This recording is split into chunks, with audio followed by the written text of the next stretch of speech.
Please rise as we welcome Chaplain Deb Forstner to lead us in our invocation, followed by the Pledge of Allegiance. Good evening, Chaplain. These are the words of Pope Francis. Remember, to be happy is not to have a sky without a storm, a road without accidents, work without fatigue, or relationships without disappointments. To be happy is to find strength in forgiveness, hope in battles, security in the stage of fear, and love in discord. It is not only to enjoy the smile, but also to reflect on the sadness. It is not only to celebrate the successes, but to learn lessons from the failures. It is not only to feel happy with the applause, but to be happy in anonymity. Being happy is an achievement for those who can travel within themselves. To be happy is to stop feeling like a victim and become your destiny's author. It is to cross deserts, yet to be able to find an oasis in the depths of your soul. It is to thank God for every morning for the miracle of life. Being happy is not being afraid of your own feelings. It is to be able to talk about you. It is having the courage to hear a no. It is confidence in the face of criticism, even when unjustified. It is to kiss your children, pamper your parents, to live poetic moments with friends, even when they hurt us. To be happy is to let alive the creature that lives in each of us, free, joyful, and simple. It is to have the maturity to be able to say, I made mistakes. It is to have the courage to say, I am sorry. It is to have the ability to say, I love you. May your life become a garden of opportunities for happiness, that in spring may your life be a lover of joy, in winter a lover of wisdom, and when you make a mistake, start over again. You will find to be happy is not to have a perfect life, but use tears to irrigate tolerance. Use your losses to train patience. Use your mistakes to sculpture serenity. Use pain to plaster pleasure. Use obstacles to open windows of intelligence. Never give up on happiness, for life is an incredible show. And then that ends the quote from St. Francis. Dear God, please bless this meeting of the City Council tonight with Jesus' model of humility, service, mercy, and love. Through Christ our Lord. Amen. Amen. I pledge allegiance to the flag of the United States of America and to the republic for which it stands, one nation under God, indivisible, with liberty and justice for all.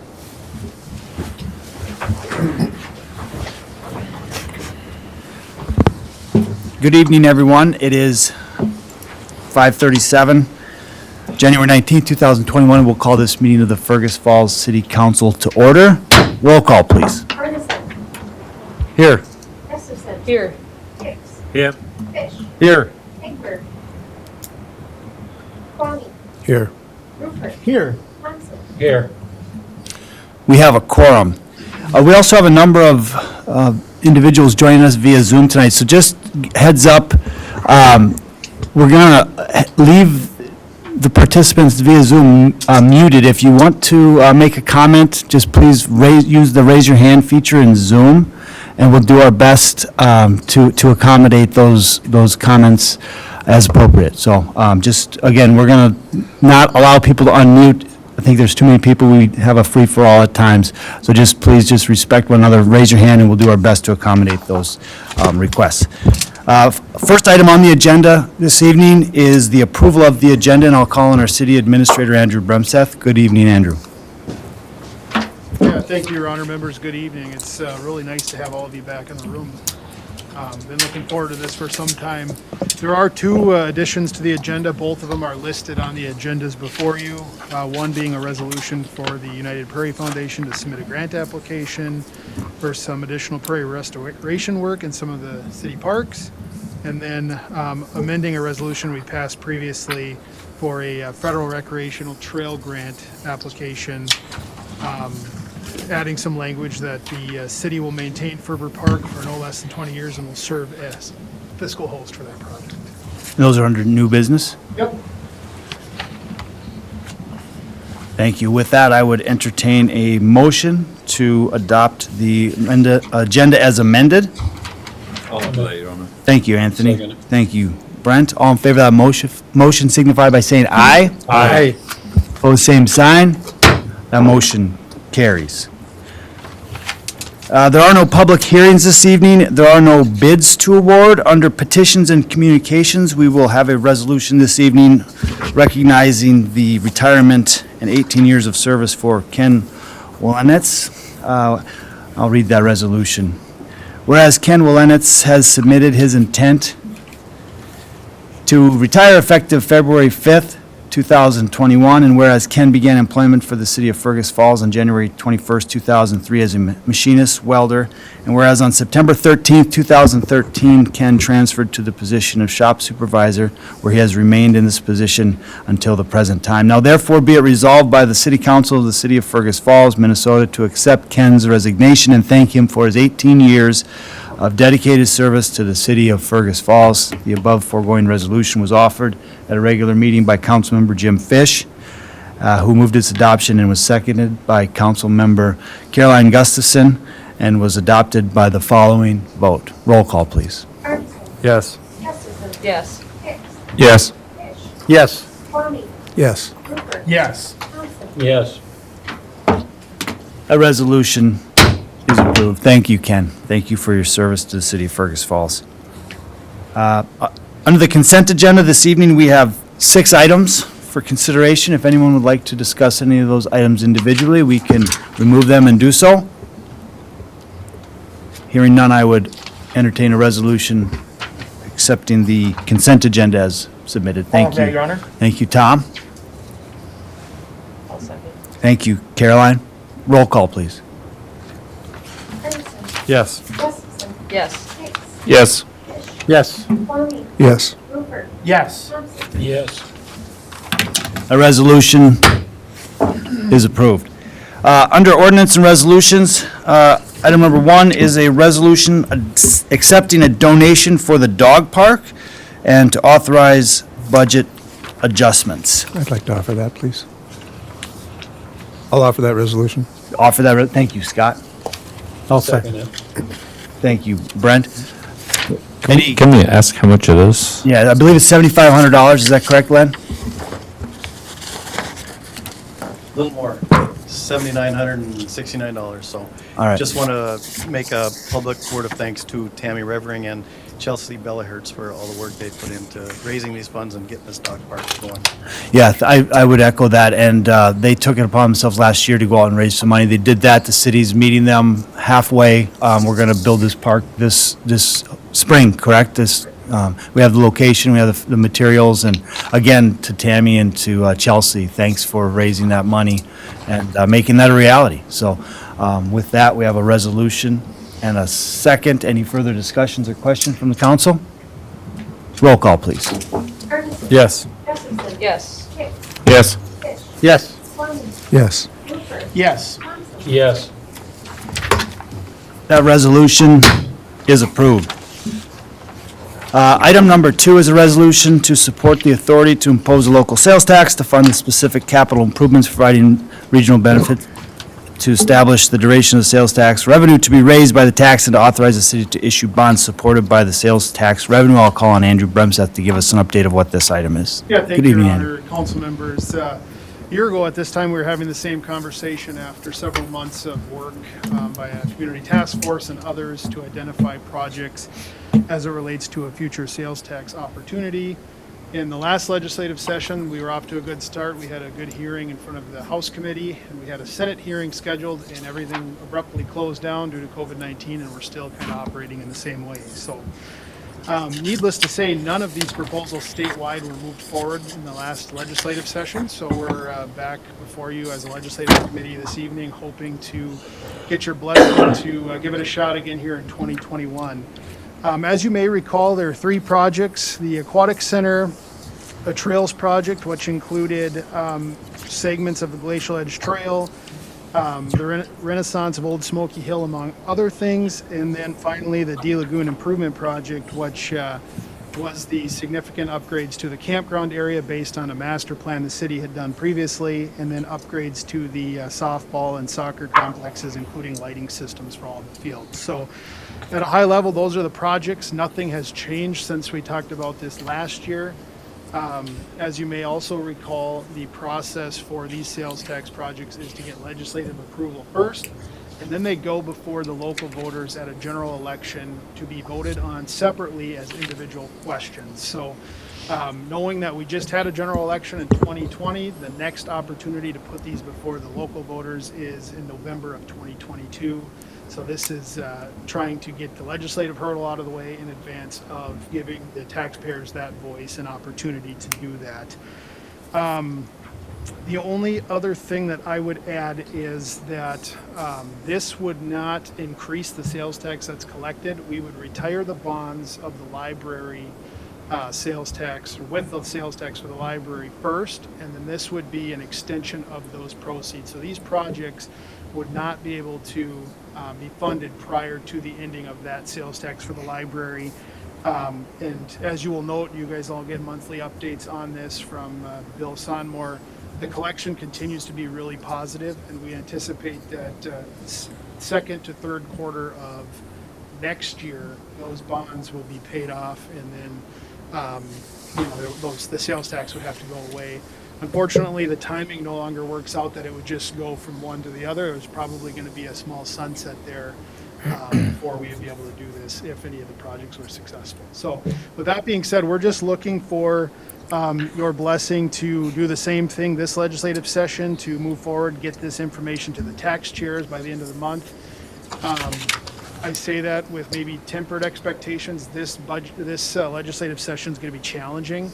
The legislature has to approve a budget, and obviously there's budgetary constraints at that level and decisions that have to be made, and they continue to be the only divided legislature in the country. So they have a few hurdles to overcome, and they'll spend substantial time on that, but we want to be ready should the opportunity present itself this session.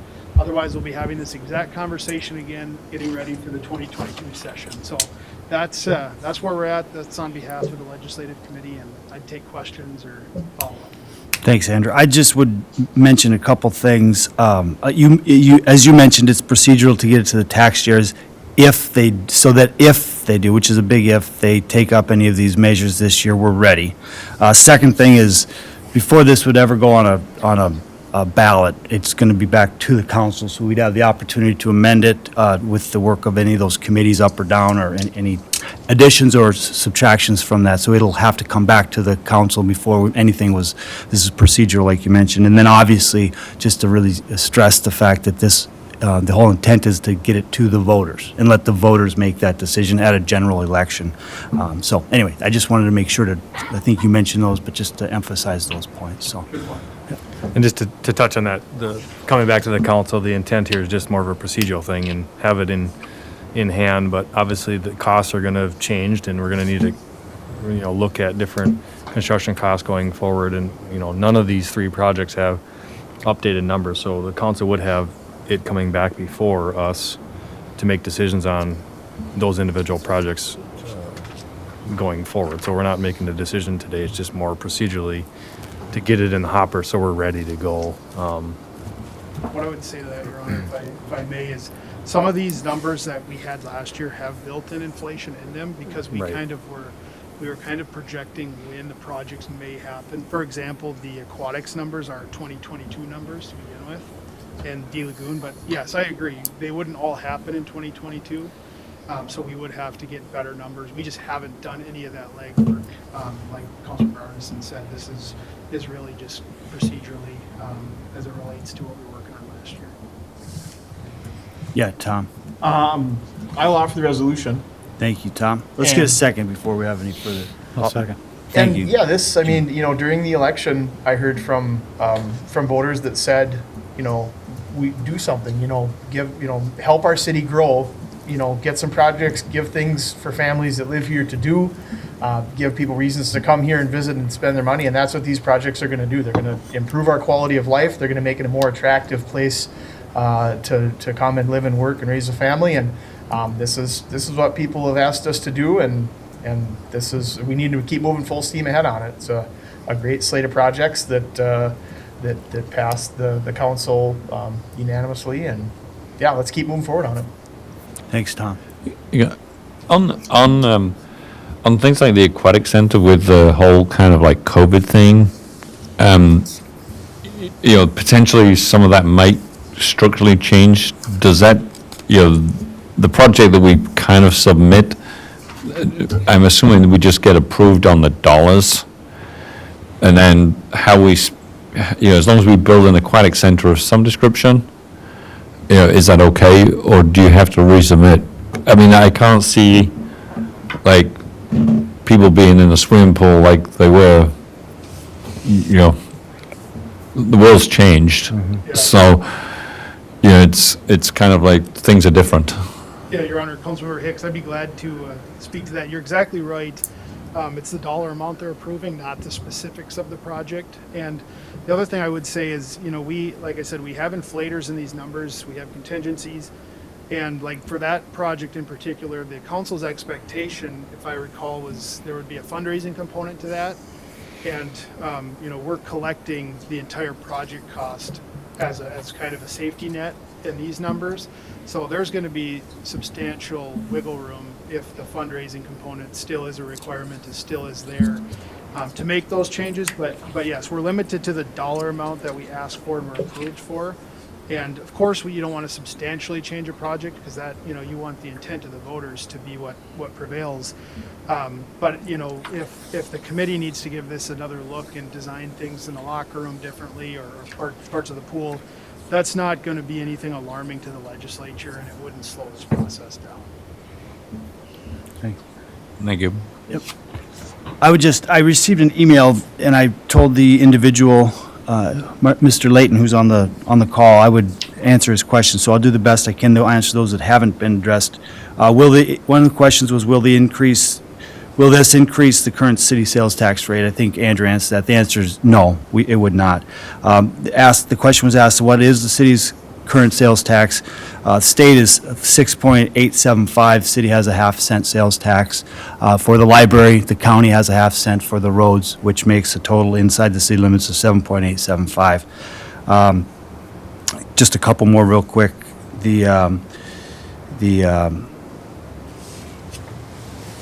Both items, the trail project and the D Lagoon project, have been outlined. That's available on the in the city packet and also in previous minutes. And then the other one, the question was to the aquatic center operating budget. The best numbers that we had from USA Aquatics to answer that question, and I would maybe question them. I think we all have, based on talking to other communities. But from USA Aquatics, it was the projected revenue was $290,000 with expenses of $259,000. So those are the numbers we have. I'm not saying, I think we have to look at those with wide open eyes before we go into anything. But those are the numbers that we have from the consultant that worked on that project. So I just wanted to answer those as I said I would.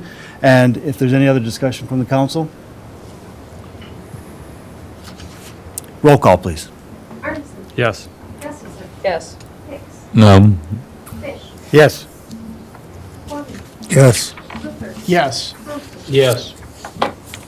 The resolution is approved. Under presentations of claims, tonight we have claims in the amount of $3,020,156.03. If anyone has any questions, we will direct them to our city finance director. I'll offer the resolution to pay the bills. Thank you, Jim. I'll second. Thank you, Tom.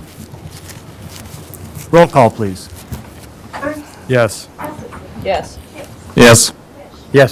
Water. Yes. Luther. Yes. Yes. The resolution is approved. There are no board, committee, or department reports. There are no reports from staff or administrative officers. Under old business, tonight we have an update on the RTC master plan. I know we have consultants and members of the master plan task force with us on Zoom. So I will turn it over to our community development manager, Clara Beck, to introduce this item for us tonight. Good evening, Clara. Good evening, Mr. Mayor. Thank you so much. Yeah, so about a year ago, back in January of 2020, the city employed the services of CDG Group, which is a consulting firm of, I believe, what are you guys? Economic and, well, they'll introduce themselves, but we've been working with CDG Group for about a year now. They've been conducting a master plan of the Kirkbride complex. They have engaged the community, and now they are going to be giving us an update on where they are in the planning process. So I will turn it over to Jana King, Bill Smith, and Bill Hickey. Good evening.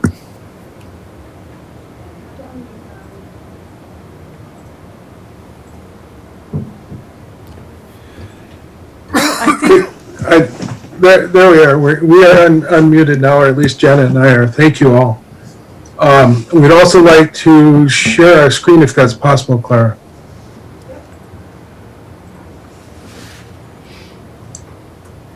Who will be doing the screen sharing? Which one of you? Bill Hickey. Okay.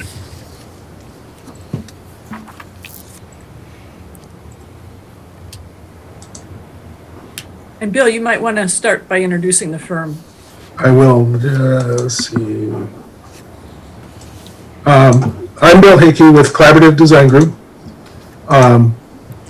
We are historic architects, engineers, master planners, and we are associated for this project with Jana King of Economic Development Services and Bill Smith of Beco Associates, who handle the regional planning, community outreach, and transportation planning. We thought it would be an opportune time to give an update on the progress of the master plan and reuse study. We've just in December had a steering committee meeting and have made some good progress as we've gone. With tonight, most immediately, Clara mentioned it's been about a year. As you can imagine, COVID disrupted this process as well as others, but the Historical Society has been very proactive in schedule adjustments. The due date for this study and the grant to be closed out in particular has been extended actually into the fall of 2021. We do not envision meeting that time, but it's nice to know that they're respectful of the position we're all in and have allowed that time. Tonight we want to walk through the preferred options that the committee had directed us to study in detail and summarize the physical assessment that we've conducted, and then talk a little bit about next steps. Just in terms of a refresher for the reuse study, this is about where we are in the process now. We've gone through the first three phases. We're beginning phase 4 with finance and implementation strategy in detail of the preferred and feasible alternatives, and that will condense into the final report. Jana, if you want to take over at this point and just wave, and I'll switch screens for you. Okay. The committee decided that there were really two priorities for us to look at, and the two priorities that were both weighted, as their number ones were residential treatment, and that was specifically of PTSD and brain trauma, and the other one was housing. I'll go through both of those, starting with the residential treatment. So how we approached it was starting with a scan of how this is done nationally. We looked for treatment facilities that handle PTSD and brain trauma through an internet search, and we also engaged the support of a national healthcare consultant, really a talented and experienced individual who's worked with behavioral health, neuroscience, market planning, and facility planning expertise. And her group had actually done some work with Lake Region at Fergus Falls. We conducted interviews with relevant leadership at Lake Region Healthcare, the Center for Victims of Torture, Hazelden Betty Ford as a facility very involved with residential treatment. One of the key markets for PTSD and brain trauma is the Veterans Administration. We interviewed people in both Minneapolis and in Fargo. We recognize that Minneapolis has a big influence on the market, but sometimes things look different. If you're out in greater Minnesota or Fargo, and with your proximity to Fargo, we wanted to make sure we touched base there. And what we learned is that PTSD and brain trauma market is too limited. Nationally, what we saw is that every place that did PTSD and brain trauma also did depression, anxiety, addiction, and many other diagnoses. The PTSD and brain trauma is typically a co-diagnosis with other things. It can't be neatly segmented off as just its own element. And the more comprehensive approach that is required really brings in some things that the community advisory committee didn't think were desirable. Brain trauma is slightly different than PTSD, and that requires more extensive therapeutic facilities. It also requires more, just more technical equipment, more staffing, and retrofitting an existing building like the RTC would be very difficult to meet the requirements and for the facility to be efficient enough to meet today's insurance requirements and the financial aspect of things. There's really a long-term trend away from residential treatment also that impacts all forms of residential mental health treatment. Reimbursement is challenging from all payers except for private pay. So what we learned is basically the kind of people who might be able to handle the private pay would be either people who are quite wealthy or people who just got a really big insurance settlement. But in any case, that's a pretty small sliver of the market, and the insurance industry is really moving away from paying for residential treatment. COVID-19 has greatly accelerated the trend toward telehealth. Insurance now pays for it, and it's been really successful. They find that fewer people miss appointments. The mental health patients were often patients who missed their appointments, and they're missing many fewer appointments because they can get online. It's a big trend. And treatment for behavioral health is now done typically close to home so that the family networks and support systems are established when the treatment wraps up. So having a remote treatment residential in Fergus Falls did not seem to be a viable approach. Additionally, healthcare overall is moving away from physical infrastructure. New business models are evolving toward the hospital as a very high need kind of operation or home care.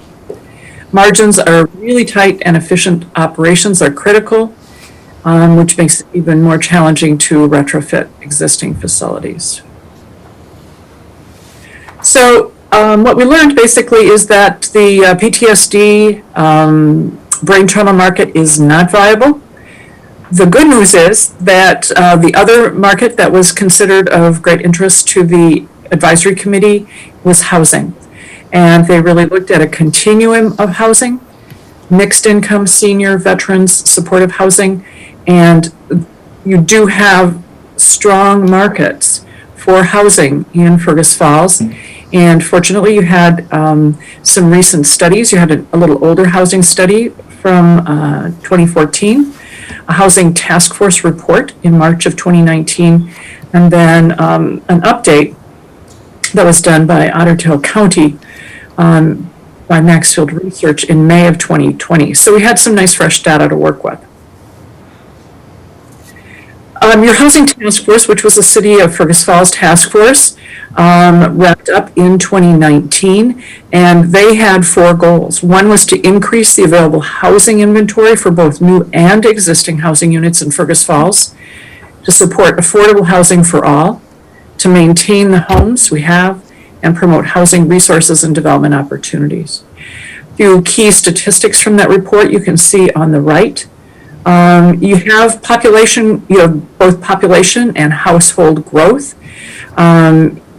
You've had it in the most recent decade, and you will continue to have it in the decade 2020 to 2030. And so you can see at the top the percentage change, and at the bottom you can see the numeric change. So an anticipation of nearly 900 additional households, or additional, no, I'm sorry, it's about 632 additional people and about 250 additional households in Fergus Falls. And this, the housing market also responds a lot to population. You have a substantial population growth projected during the upcoming decade in that 35 to 44 category. And then you also have substantial growth in the 65 to 74 and 75 to 84 age categories, which indicates that it's there's an opportunity for senior housing and also to free up your existing housing stock for young families when you provide that senior housing. There's pent-up demand for additional market rate units in Fergus Falls and Otter Tail County. There were 632 units surveyed in the primary market area, with a 33.6% vacancy rate, and market equilibrium is about 5%. And we also were able to learn more about the features and amenities at recently renovated or new market rate properties. Those would be the expectations. You can see them, the stainless steel appliances, walk-in closets, balconies, in-unit washer dryer. So that will all play into the kinds of units that the architecture part of our team would design. And we'll be looking at that rental rate as we look at the financing strategies. You do also have a substantial number of cost-burdened households, renter households in Fergus Falls and the greater Otter Tail County market. You have 48% of all renter households in Fergus Falls pay more than 30% of their of their incomes for rent. 30% is sort of a benchmark that you like to target so people have money for the rest of the things they need in life. And 69% of the renter households with incomes of less than 35% of 35,000 pay more. So you've got cost-burdened households, a need for some more affordable housing, as well as market rate housing. You can see from here that there's a growth anticipated in the elderly households. There's currently a wait list. You do have the nurse's cottage being renovated out there, but there's still additional market potential that we'll be considering. Veterans, none of your recent studies specifically addressed veterans housing, but this recent study for permanent supportive housing can provide some insights into that, because permanent supportive housing frequently addresses the challenges faced by veterans as well as some other populations. There are some financing programs specifically for veteran supportive housing, and they tend to be looking at larger markets, but it may be that you can find somebody who is a smaller area, regional developer who would look at that. Permanent supportive housing, this was the recent study that was done by Maxfield Research for Otter Tail County. and that serves households that have difficulty obtaining and maintaining self-secure housing due to life challenges and market barriers. These people tend to have incomes at or below 50% of the area median income, but many of them do have a form of income. It might be Social Security, disability, veterans benefits, and/or wage and labor income. And permanent supportive housing is proven to have benefits to the public sector. There was a 42-unit complex in Fargo that was analyzed, and that saved over $200,000 over a 12-month period in terms of some reduced costs for healthcare and emergency shelter and other things. So you can see the income limits there. And, you know, if you have folks who are living less than $12 per hour, they are in that 50% of area median income.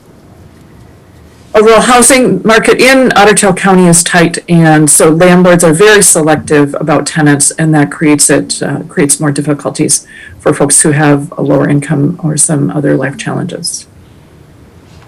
Next slide. Bill, it's back to you. Do we? Yep. Okay. We have literally been in every room of the complex now at this point. And the number one comment, and I continue to be really impressed by how good of condition it is as a complex for its age, for its lack of occupancy. As many of you know, buildings that are not occupied often do less well in terms of environmental controls, things like that, and it does wear on the building.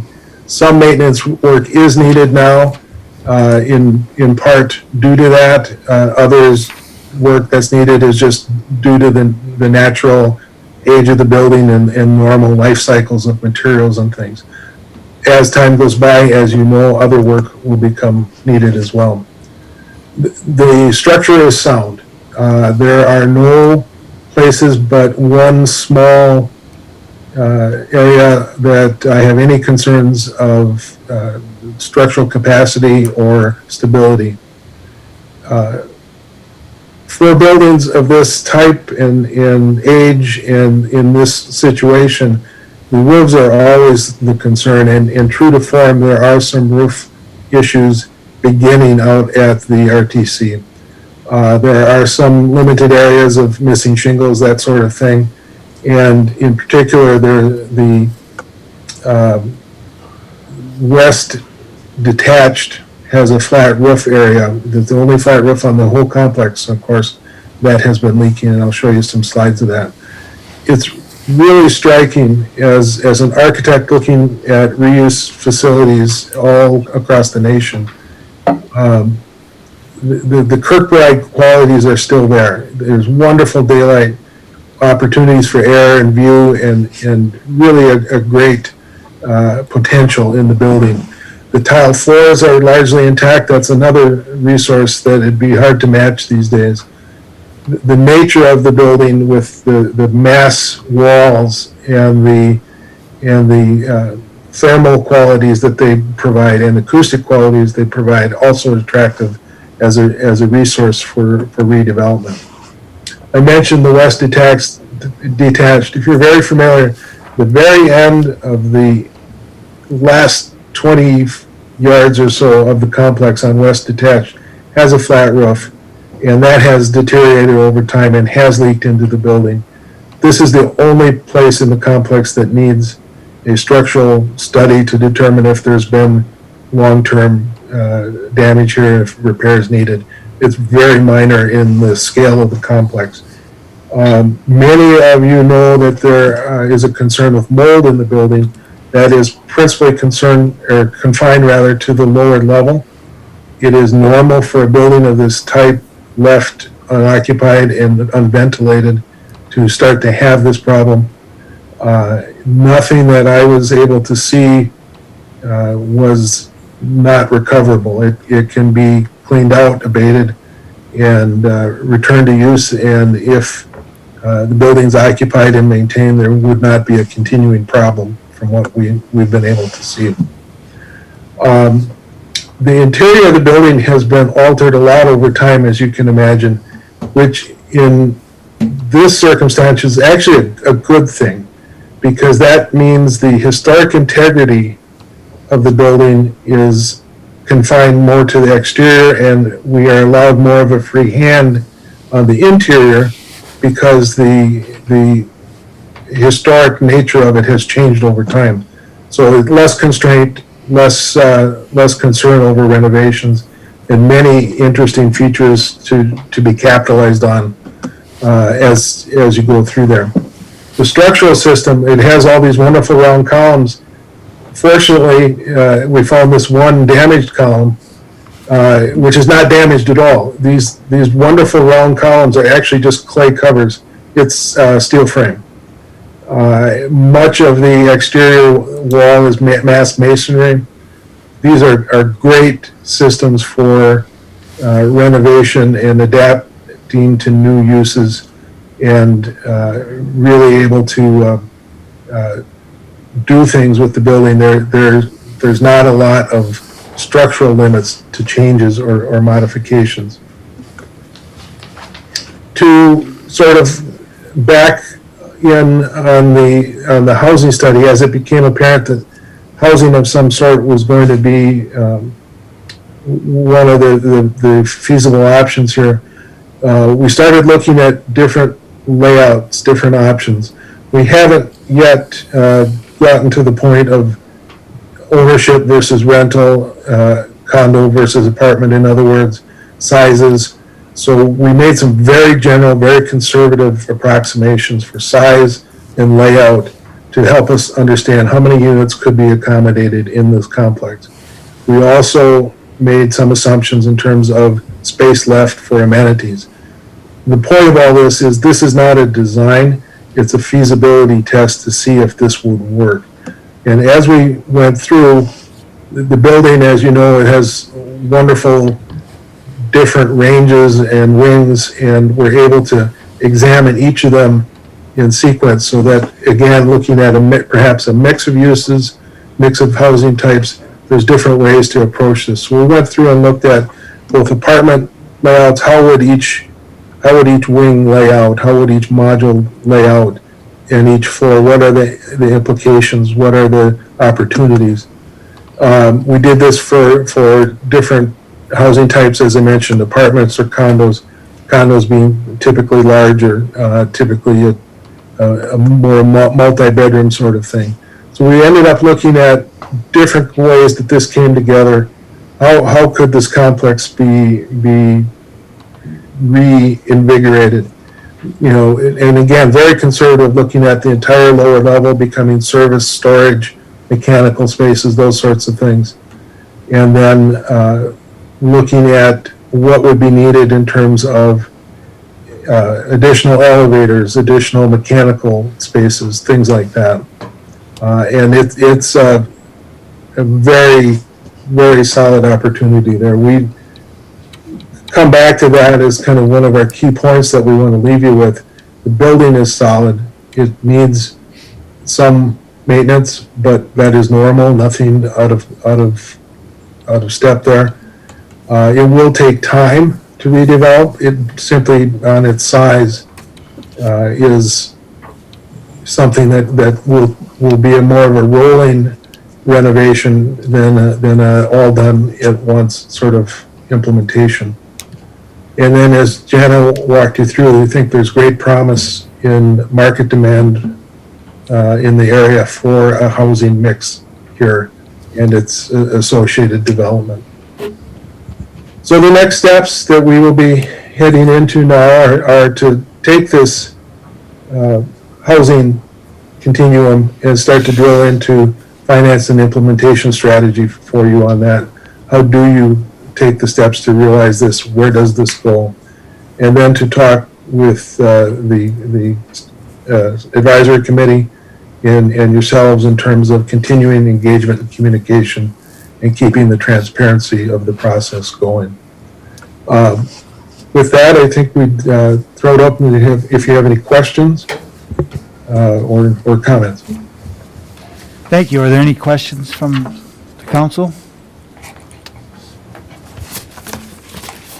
Just one, you're on it. On the exterior brickwork, what was your kind of thoughts on that? Because it seems like there's a lot of bricks in general that are kind of, there's deterioration and they've cracked and fallen off. I mean, when you walk around the building, there's pretty much debris kind of all the way around.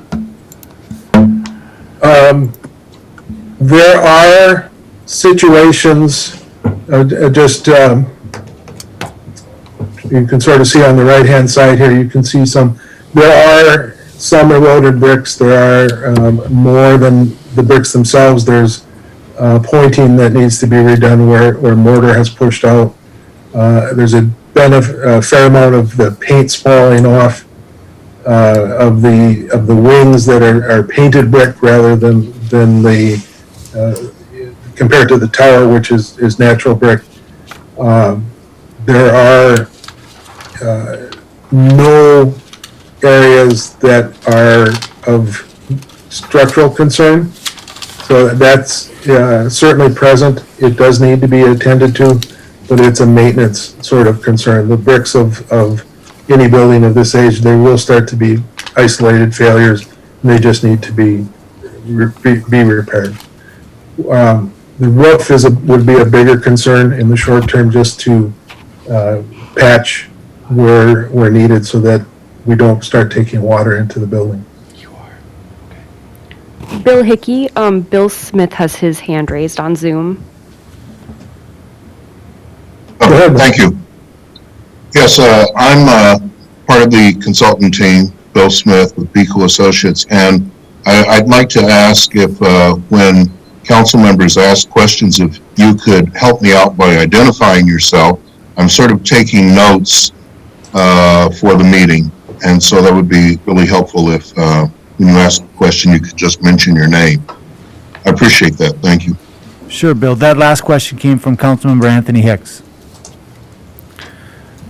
Any other questions for our consultants or for the advisory committee?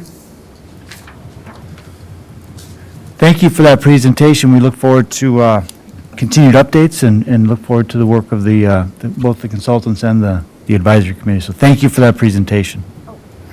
Thank you. Appreciate it. Oh, Rebecca Lynn Peterson has her hand raised. Didn't see her. Sorry, Rebecca, go ahead. No, I was just clapping. Sorry, I mistook that clap for a hand raise. All right, well, I'll help you. We'll join you in that, Rebecca. Thank you. All right, thank you, everyone. We'll move along. Under new business, this evening, we have two items. First item is a updated grant proposal to increase the acreage for the Prairie City USA through United Prairie Foundation and Wildlife Forever. Guy, did you want to give us an update? I believe it's a handful of acres, some pretty high profile. Total number of acres is kind of yet to be determined. Some of the sites that were in the packet changed just late this afternoon. So if Claire can pull up a couple of those, rather than doing any work in Wright Park, the two water tower sites have been selected. So it'd be working along Progress Drive, up around the tower, and then back around kind of along land to the east, east of some Port Authority land. So that's the Cleveland Avenue Tower. So you can see it's kind of a U shape around the tower, not actually on the tower site proper, but the city-owned land. And then there you can see the Progress Drive around the tower proper, and then that triangle that goes down along Quality circuits. Quality circuits, yeah. So, and then the area that's in the white lines here is the area that's been defined in Kennedy Park. So not the entire park, but just a few acres within that 13-acre parcel. So the grant requires a match, but this go-around, we'll just do an in-kind match with some labor and some chemical application. Last year, we took funds from liquor store profits and matched with those. This year, like I said, just the in-kind donation. And program, 3 areas that they did last year, 2 at the golf course and 1 out at Ferber Park, actually, are really coming along nicely. We can share some photos of those, but they took off really nice, and we're just getting one more step closer to being the first Prairie City, USA. And again, just to significantly reduce the amount of area that we have to mow, the cost to the city. So ultimately, it's to beautify, but also to save taxpayer dollars by not having to mow. Jim? Glenn, have they expanded what they're going to do at the golf course? They haven't expanded it, no. Okay, But so but it was always going to be what they're, I mean, Lance has removed a lot of trees this year up by number 8 tee box for them to fill that whole thing in. Yeah. And I guess I didn't realize that was in the original plan. Oh, okay, yep. Okay. Scott? Guy, there was some work done this restoration work around Lake Alice last year also. Was that a part of this, or was that a separate activity that the city just did on their own apart from this grant? That was apart from this grant, but we partnered with Otter Tail County Soil and Water District on that little project up there. Okay. So we could achieve this by resolution? Do we need a resolution on this? I assume if it's a grant application, someone would like to offer that resolution? I'll offer it. Thank you, Caroline. I'll second. Thank you, Justin. Any further comments, questions? Roll call, please. Marson. Yes. Yes. Yes. Yes. Tony. Yes. Clifford. Yes. Thompson. Yes. That resolution is approved. Final item under new business is an updated agreement with the Ferber Park, and that's another grant application. Is that correct, Andrew? Yep. Would you like to address that? Thank you, Andrew. Yep, thank you, Your Honor, members. We approved the resolution at the last meeting, resolution number 8, 2021. Just to read verbatim from the request from Petal Fergus Falls, it says, in addition to authorizing the application and agreement to accept the funds and serve as a fiscal host, the resolution also needs to include that the city of Fergus Falls hereby assures the Ferber Mountain Bike Trail will be maintained for a period of no less than 20 years.